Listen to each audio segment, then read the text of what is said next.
tinatanong ko, how can my question incriminate you? Tell me. Tinatanong ko lang saan yung proyekto mo. I invoke my right against self-incrimination? Sorry po, Your Honor. Huh?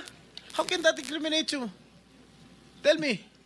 Pinapainit ng ulo namin dito eh. May incriminate siya kasi nga, hindi niya may tuturo ko siya dahil ghost project siguro. Oh, Dahil po may mga ano po usapin na na may mga allegation po na mayroon nga pong anomalya. Kung magsasalita po ako, pwede po magamit laban sa akin. oo nga. Simple lang naman. Wala na ako tinatanong sa'yo kung ano. Tinatanong ko lang, saan itong mga proyektong na-awardan sa'yo ng DPWH. Ang dami mong binanggit na probinsya. Quezon. Ano pa? Ano binanggit niya? QC. Karamihan ito, Bulacan. Ba't di mo mabanggit ang Bulacan? Ha? Meron ka pa nga San Juan eh. Hindi mo binabanggit eh. Ha? Metro Manila First po yun, Your Honor. Sa Metro Manila First po yun, Your Honor. Metro Manila First? Yes po, San Juan po. Oh. Yun po yung pinakuha namin project 2019. Sige. Yung Bulacan, meron ba? Sagot.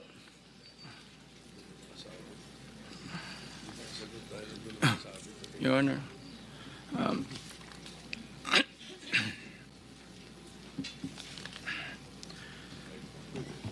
Uminom ka ng tubig.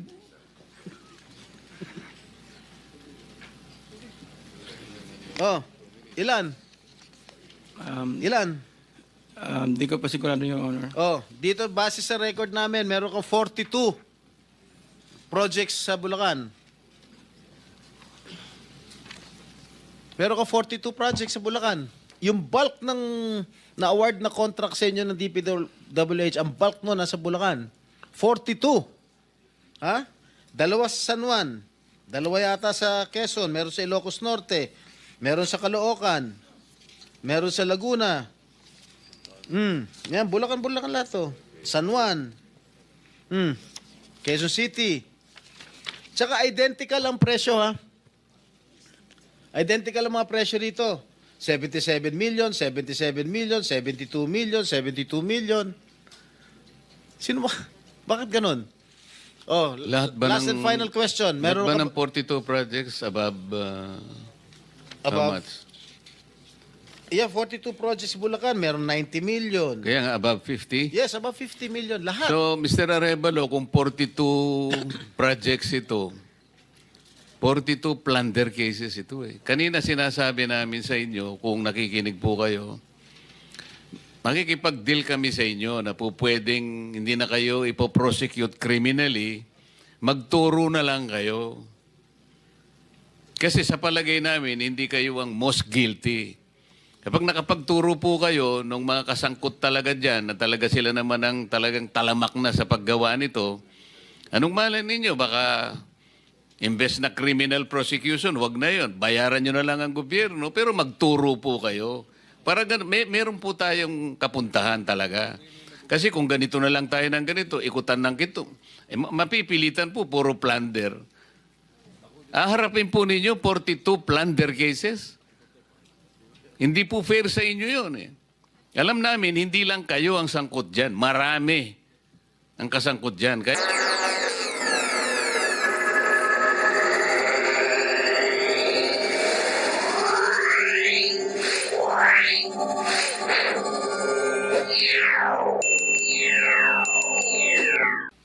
Wow. Mr. Arevalo, kanina, nandito ako kanina, umakyat na ako, pagbalik ko rito, nakatungo ka pa rin. Sino ba talaga kausap mo dyan?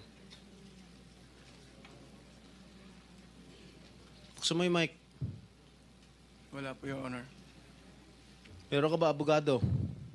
Yes po, Your Honor. Ikaw ang may-ari ng Wawaw. Opo, Correct? Your Honor. Ano ba yan? Sole proprietorship, partnership, or corporation? Sold po, Your Honor. Sole, ikaw lang. Magkano paid up capital? Magkano capital mo dyan? Nung una po is 9 million po, 2017. 9 million. 2017 po nag-start po kami. 2017. 17 po. Up to now. Hindi po. Sole proprietor pa rin hanggang ngayon. Apo. Okay.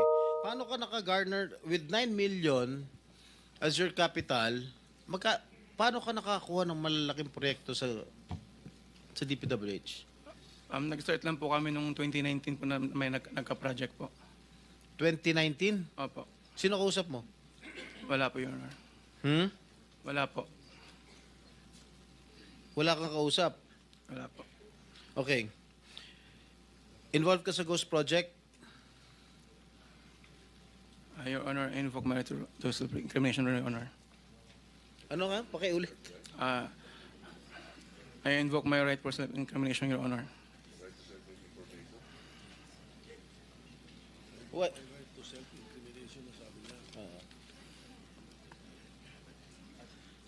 Senator Jinggoy. Malinaw ba Mr. Chair. Pwede bang... linawin muna natin yung sinabi kasi ang narinig ko, I invoke my right to self-incrimination.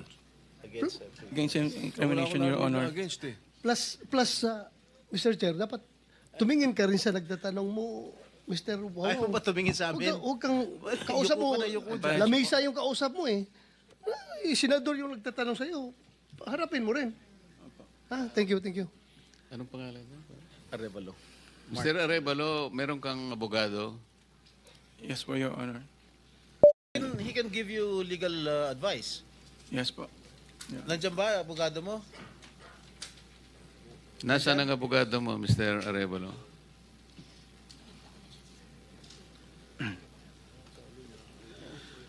Nasa likod ko po, Your Honor.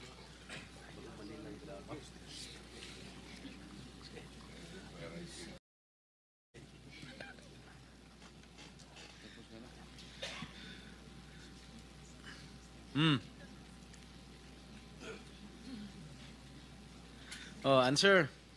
Teka muna, so may in-advisean ka na ng abogado mo, ha? Mr. Arevalo, Are you involved in any ghost projects? Your Honor, I invoke my right against incrimination, Your Honor. Ilang taon ka na? 37 po, Your Honor. Wow.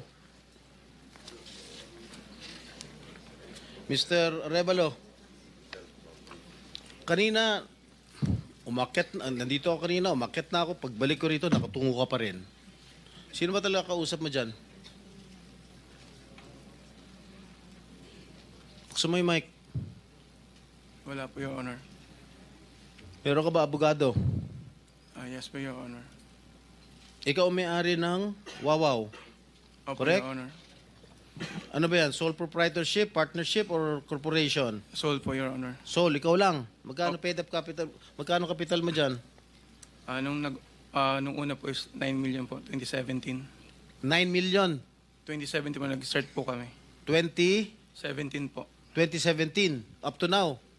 Hindi po. Sole proprietor pa rin hanggang ngayon. Apo. Okay. Paano ka naka-garner with 9 million as your capital? Paano ka nakakuha ng malalaking proyekto sa DPWH?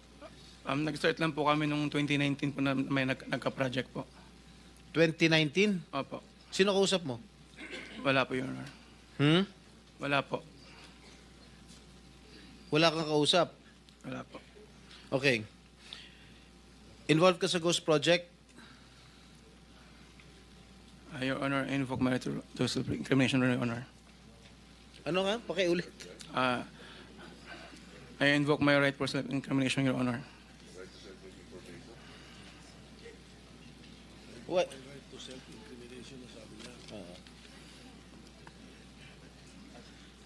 Senator Jinggoy. Malinaw ba Mr. Chair. Pwede bang... linawin muna natin yung sinabi kasi ang narinig ko, I invoke my right to self-incrimination. Against incrimination, Your Honor. Against eh. Plus, Mr. Chair, dapat tumingin ka rin sa nagtatanong mo, Mr. Wow. Ayaw mo ba tumingin sa amin? Huwag kang kausap Yuko mo. ka na, yuko dyan. Lamesa yung kausap mo eh. Senador yung nagtatanong sa'yo. Harapin mo rin. Thank you. Anong pangalan mo? Arevalo. Mr. Arevalo, meron kang abogado? Yes po, Your Honor. Is he here? He can give you legal advice. Yes po. Nandiyan ba, abogado mo? Nasaan ang abogado mo, Mr. Arevalo?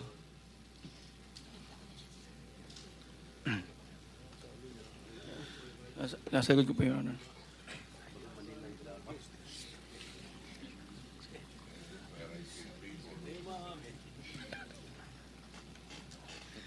Hindi po.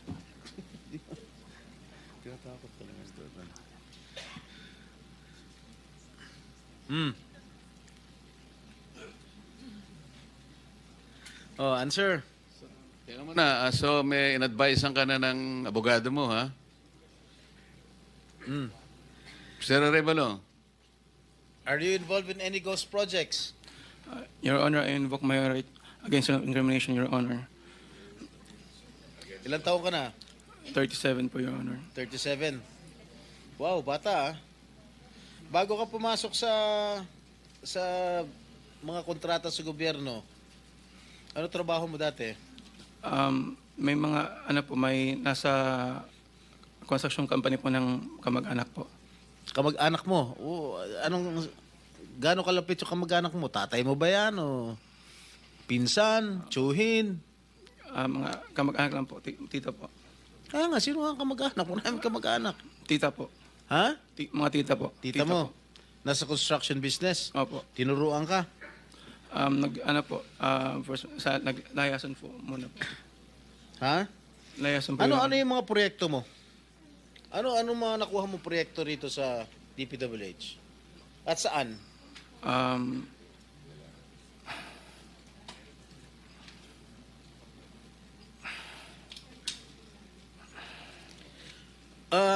Mr. Arevalo, alam mo, malamig na malamig ulo ko ngayon ha.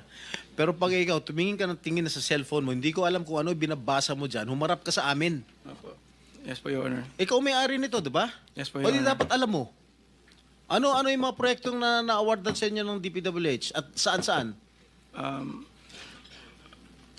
Ano po, Your Honor? Hindi ko po na alam po yung exact number po.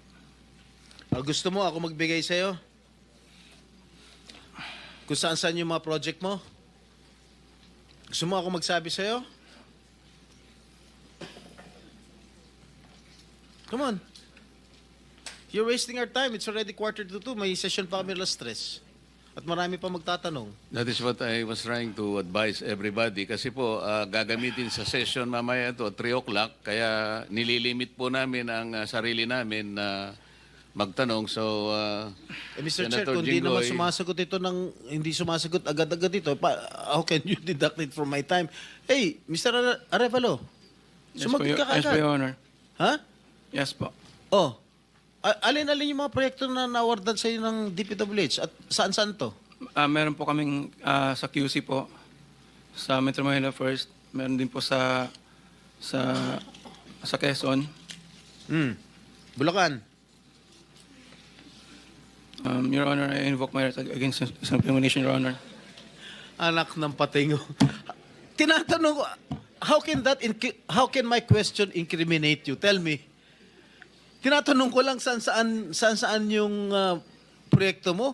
I invoke my right against self-incrimination? Sorry po, Your Honor. Ha? How can that incriminate you? Tell me. Pinapainit ng ulo namin dito eh. may incriminate siya kasi nga, hindi niya may tuturo ko siya dahil ghost project siguro. Oh, Dahil po may mga usapin na may mga allegation po na mayroon nga pong anomalya. Kung magsasalita po ako, pwede po magamit laban sa akin. oo nga. Simple lang naman. Wala na ako tinatanong sa'yo kung ano. Tinatanong ko lang, saan itong mga proyektong na-awardan sa'yo ng DPWH. Ang dami mong binanggit na probinsya. Quezon. Ano pa? Ano binanggit niya? QC. Karamihan ito, Bulacan eh. Ba't di mo mabanggit ang Bulacan? Ha? Meron ka pa nga San Juan eh. Hindi mo binabanggit eh. Ha? Metro Manila First po yun, Your Ano? Honor. Sa Metro Manila First po yun, Your Honor. Metro Manila first? Yes po, San Juan po. Oh. Yun po yung pinakuha namin project 2019. Sige, yung Bulacan, meron ba? Sagot.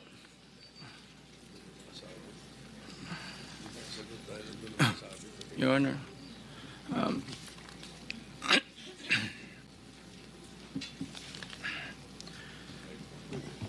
Uminom ka ng tubig.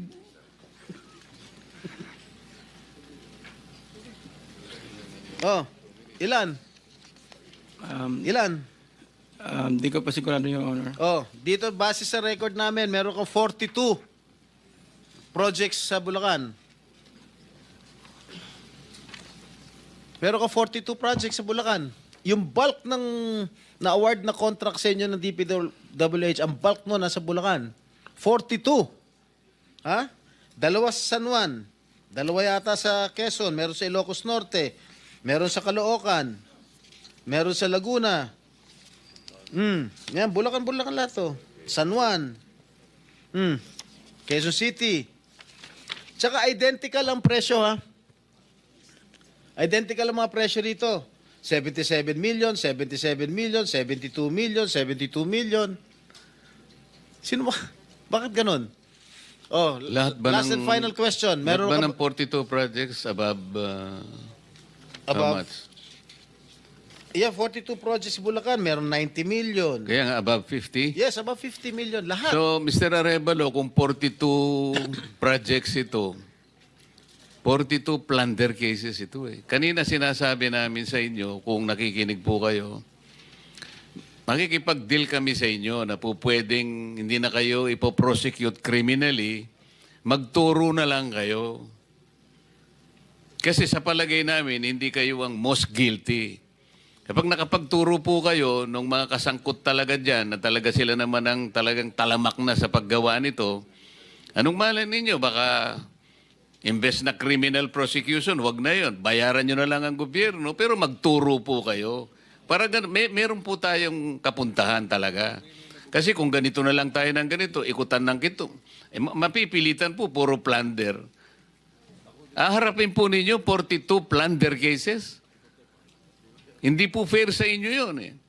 Alam namin, hindi lang kayo ang sangkot dyan. Marami ang kasangkot dyan. Kaya, yung abogado po siguro nag-advise sa inyo kung nakikinig. Tingnan nyo rin po na maganda ring offer para sa amin ito. Makakatulong pa kayo sa bansa. Matigil na po ito. Meron ako papakita video. Ilang minutes yung video? Meron ako ipapakita with the permission of the chair.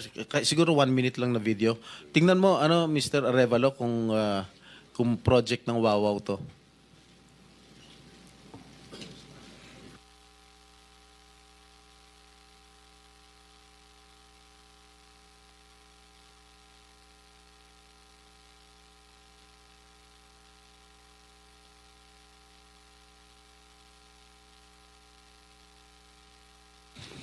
Familiar ka dito? Familiar ka, Mike? Hindi po, Your Honor. Hindi ka nga talaga magiging familiar dahil ghost nga. Tama? Yan, ang nakalagay dyan sa report, completed. Nakakubra ka na. Nabayaran ka na ng gobyerno. Pero, hindi pa completed. Tama ba, Ms. Cabral? Are you aware of this? Ngayon lang po na nakita yung video, Your Honor. Na hindi kompleto, di ba? Pero bayad sila. Wala po akong nakikita. Sa Hagonoy, Bulacan. So, hindi mo alam, Mr. Arevalo? Ngayon ko lang din po nakita yung video. Ngayon ko lang din po nakita yung video, Your Honor. Talaga hindi mo makikita dahil hindi mo naman alam. Kasi nga ghost. Di ba? Alam mo, nag-iisip na ako kung isa-cite kita yung contempt dito eh. Huwag mo lang ako subukan, please. Okay, babalik ka kita next hearing Miss Sarah? Mr. Chair, with the indulgence of the SP Pro Temp, interjection. Yes, okay, please. provided it's very brief kasi Yes, very kulang na po brief, tayo Mr. sa Chair. panahon. Apo, very brief lang. Sabi nyo kanina, and salamat po sa SP Pro Temp at Mr. Chair. Sabi nyo kanina, Mr. Arevalo, na meron din kayong mga proyekto, ang Wawaw, sa Quezon City sa pamamagitan ng Metro Manila First. Kasama po ba yon sa dalawa lang sa 254 flood control project sa Quezon City na may koordinasyon sa LGU ayon kay Mayor Joy Belmonte? Yes po, Your Honor. Ayun yun. Yun din, Ano po yun, yung sa isa po, may letter na po dun for termination po. letter for termination. Yun ba yung sa Barangay Mariblo sa Quezon City? 2 pumping stations na nagkakahalaga na 282 million pesos na magkaharap? I-check, yun po, ang di ko po masagot, i-check po namin, Your Honor. Sige po, pakipaalam nyo sa komite namin sa pamamagitan ng aming chair. Salamat, Mr. Chair at SP Pro Tem. Thank you.